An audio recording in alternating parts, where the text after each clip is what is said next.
Horses are parading for race number 8, second elimination for 3-year-olds. Again, 3 automatically qualify for the final, that being, of course, the front 3.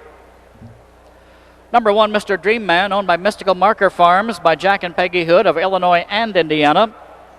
Dirk Simpson trains, Dave McGee drives. 2 is Snappy Donut, owned by Jim and Donna Murphy of Crestwood, Kentucky. Jim Murphy trains, will drive.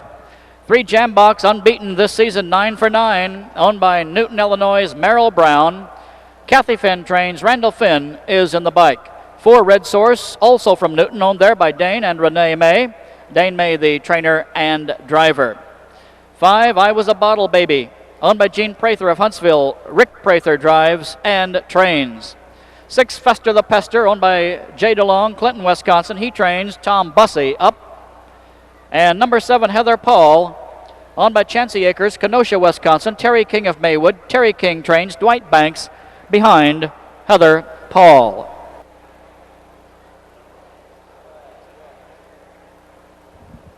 I Was a Bottle Baby, weaving and bobbing behind that tier, now finding his spot in 5. Gate picking up speed, and here they come.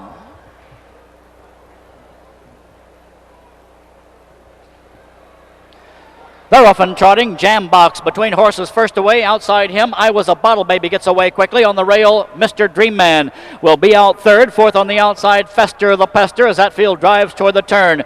Getting out 5 as they race that way now is Snappy Donut.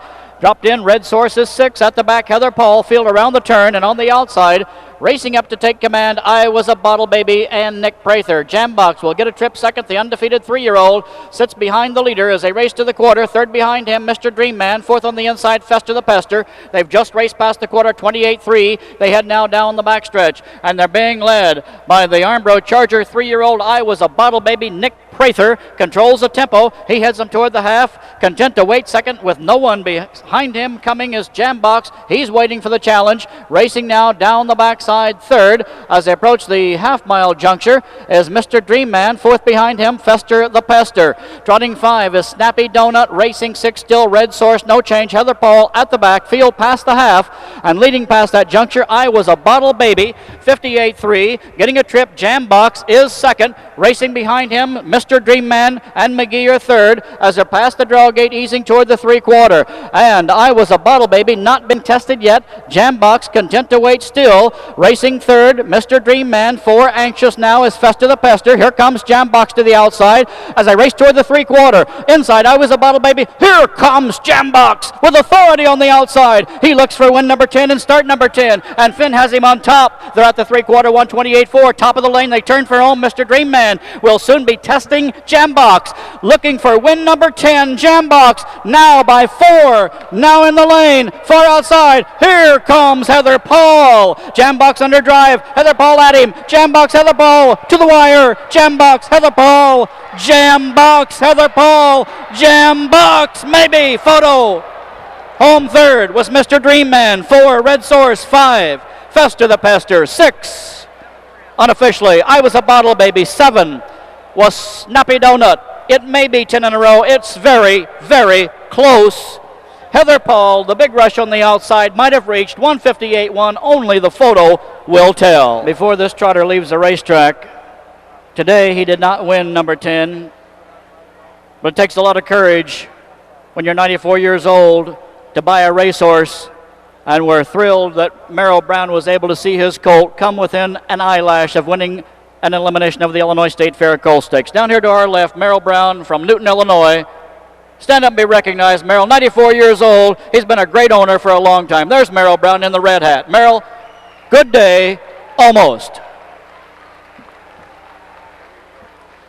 Result of the photo shows the winner of that race with that late rush to be another very good 3-year-old trotter. Last year he was one of the leading 2-year-olds in the state, ran into some late season problems, emerging now in 58-1 as certainly a contender for honors here next Thursday. Owned by Chancey Acres of Kenosha, Wisconsin, by Terry King, his trainer of Maywood, Illinois. Driven by Dwight Banks. Big rush down the lane. There he is, Heather Paul, Dwight Banks.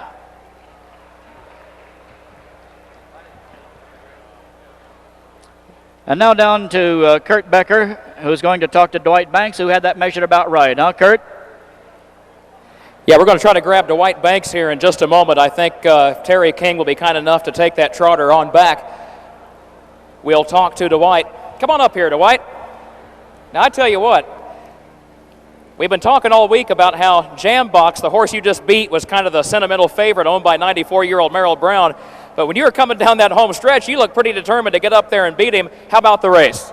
Well, I got away slow like this horse usually does, and at the head of the stretch, it looked like there was an awful lot of ground to gain up. But this horse is real good that last quarter if he stays trotting, but that's been a question mark more often than not this year. But today he decided to behave himself. Well, let's ask you about that. He made a break in his last start at the county fair at Mount Sterling, got beat a dozen lengths. If you had to put your finger on one thing that made the difference today, what would it be? Well, probably the main things, we experimented and put some trotting hobbles on him, and it seems to steady him just a little bit more. And this horse, he's been good all year except like in the last quarter, and gets about the 7/8, then he falls apart on us, and it seemed like it steadied him a little bit more the last end of it. Well, keeping a trotter steady and keeping balance is very important, and the trotting hobbles can go a long way toward accomplishing that goal. Dwight Banks, congratulations on the win. Thank you, Curtis. That's Dwight. He's the winning driver. Back up to Carl Becker.